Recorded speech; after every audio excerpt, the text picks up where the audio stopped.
And now, from 12 Studios, this is News 12 Now. Today is Monday, September 30th. Welcome to News 12 Now. I'm Kylee Dedmon.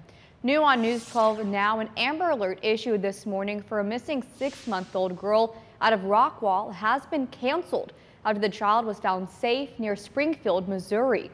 Texas DPS says Nova Brady was kidnapped around 4:30 this morning by 21-year-old Margaret Van Aken and 26-year-old Dakota Brady, who are reportedly the child's biological parents. Texas DPS canceled the alert and said all three had been located and the child unharmed. 2 high-speed pursuits in Corvettes in one weekend lands 2 men in jail, the first last night in Love County. Sheriff Andy Cumberledge says Richard Raymond led a Texas trooper on a chase on I-35 that reached speeds of nearly 150 miles per hour. The chase then came into Oklahoma, where it came to an end between Thackerville and Marietta. Raymond was booked into the Love County Jail. Meanwhile, one county over, a man wanted for assault in Grayson County was arrested after leading officers in Marshall County on a high-speed pursuit. Marshall County Sheriff Donald Yao says deputies saw a Corvette belonging to Joshua Werner on Highway 377. When they tried to pull him over, he took off, going more than 120 miles per hour to elude deputies. He eventually stopped on Highway 99C in Medill. Along with the charges he was wanted for in Grayson County, Werner is also facing charges of eluding in Marshall County. A man arrested in Choctaw County this weekend. Choctaw County Sheriff Terry Park says deputies arrested Jimmy Kirby in Boswell for possession of marijuana and possession of drug paraphernalia. According to Sheriff Park, he was also charged with obstructing an officer. And now to a lighter note, we have an update on a happy reunion. Early Saturday morning, a 45-year-old Ardmore man suffered a medical incident while driving, leading his truck to roll over. His wife, Sarah Yeezy, tells News 12 he and no one else were injured, but they did lose their dog, who was in the truck at the time. However, Yeezy has updated News 12 and their dog has been found. Beauty just wandered back into their lawn right in time for their daughter's birthday tomorrow.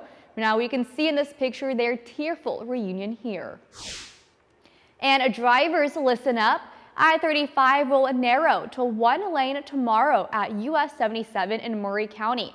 North and southbound lanes will be intermittently narrowed to 1 lane from US 77 in Davis to State Highway 53 in Springer. This will be from 8:30 a.m. to 3 in the afternoon while a safety device is installed.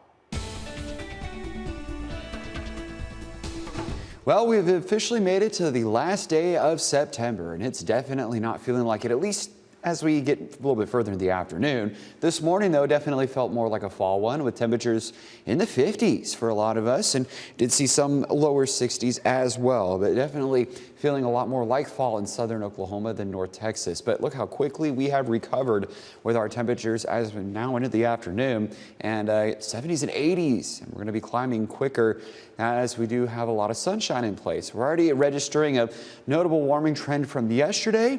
And yeah, that's because we have dry air. So we're going to be seeing these temperature swings here and there. Dew points have been in the 50s, which is pretty incredibly dry overall. And that will take us eventually to the 90s later today. So this really kickstarts another stretch of sunny, dry weather that potentially could last for the foreseeable future. So we'll talk about that. And if there is any sort of a hint of a pattern change here in a little bit, until then, back to you, Kylie.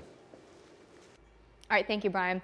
Well, tens of thousands of port workers from Maine to Texas are set to strike when the clock strikes midnight tonight. The White House is urging port operators and workers to work out their differences. The union is asking for higher wages and a complete ban on the automation of certain machinery. Experts say a work stoppage could lead to supply chain disruptions and raise prices for consumers. All the commerce going in and out of this eastern half of the country, 46% of all agriculture is exported out of our East Coast ports. This is not the time for a strike.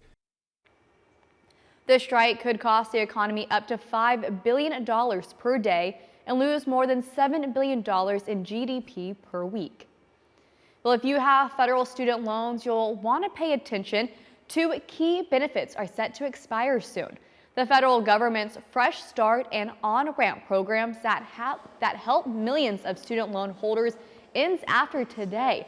Starting October 1st, which is tomorrow, penalties for missed or late payments will return. Personal finance site NerdWallet recommends at-risk loan holders to do the following things fast. If you've never registered for Fresh Start, do so by the end of Monday.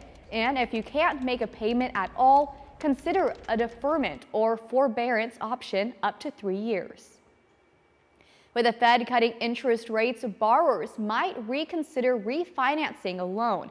In this Watching Your Wallet consumer investigator, Rachel DePompa talks to an expert about the reasons refinancing may or may not be a good idea.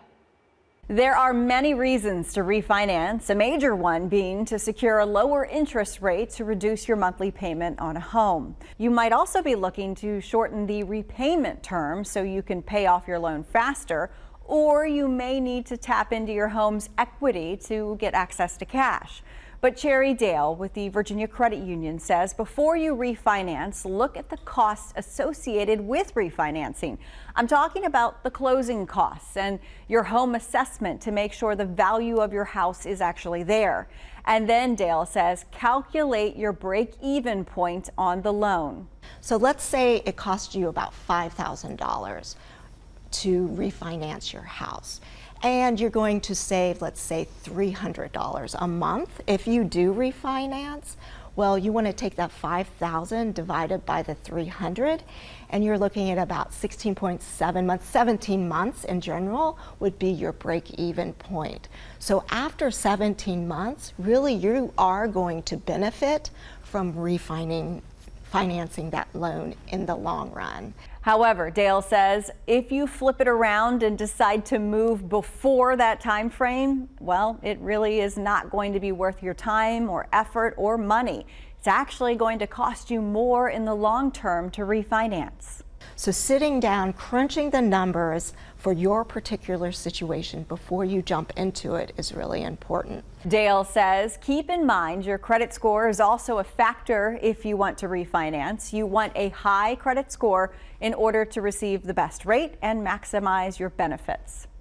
So before you refinance, Dale says you may also want to work on raising your credit score, which does take time, by making payments on time and paying down your debt. With this Watching Your Wallet, I'm Rachel DePompa. Hundreds of thousands of Medicare patients across the U.S. will be seeing lower prices on dozens of prescription drugs. Monday, the Biden administration announced Medicare Part B enrollees will pay less for 54 prescription drugs. The cuts are possible through a provision in the Inflation Reduction Act, making drug companies pay rebates if they raise Medicare prices faster than the rate of inflation. Employees at the Department of Veterans Affairs improperly accessed medical records for both vice presidential nominees.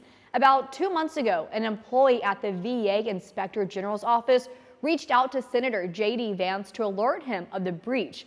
A Harris campaign spokesperson said it was also informed about a breach of Minnesota Governor Tim Walz's record.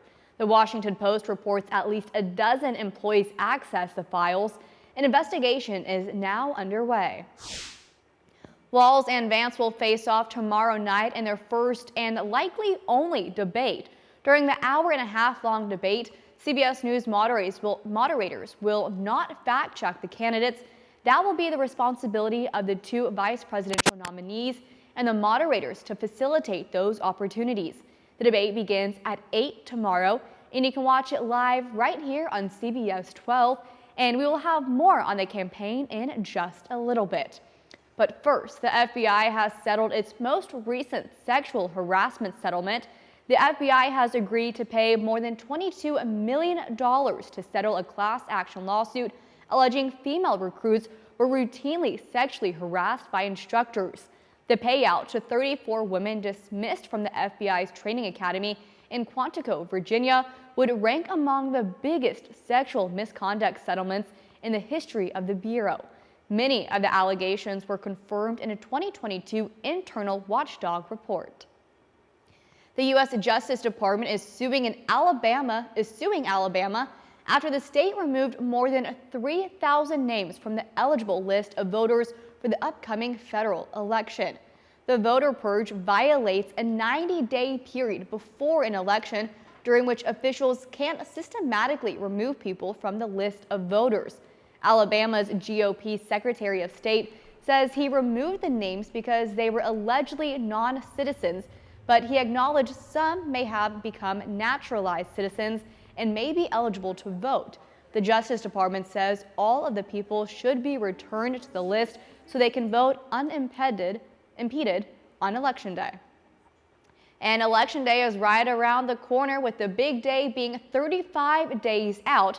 But we are just one day away from the first and only vice presidential debate. Billy James Inman has more details from Washington, D.C. Former President Donald Trump sparked controversy over the weekend, questioning Vice President Harris's mental capacity. Kamala is mentally impaired.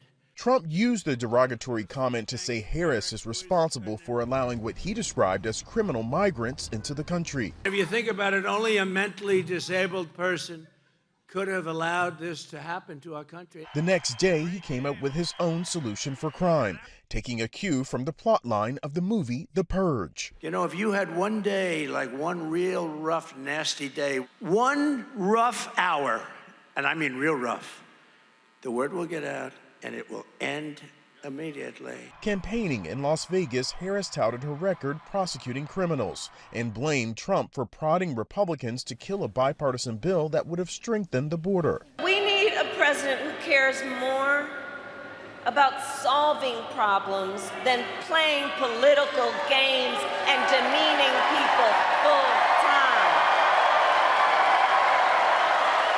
We're tired of that. Immigration and crime are sure to come up when Harris's running mate, Governor Tim Walz, and Trump's running mate, Senator J.D. Vance, square off in the first vice presidential debate Tuesday night. We're going to turn Pennsylvania red. Vance campaigned in Pennsylvania over the weekend and is traveling to New York today for last-minute debate prep. Nice to meet you. While Walz took a break from his preparations to watch a college football game Saturday.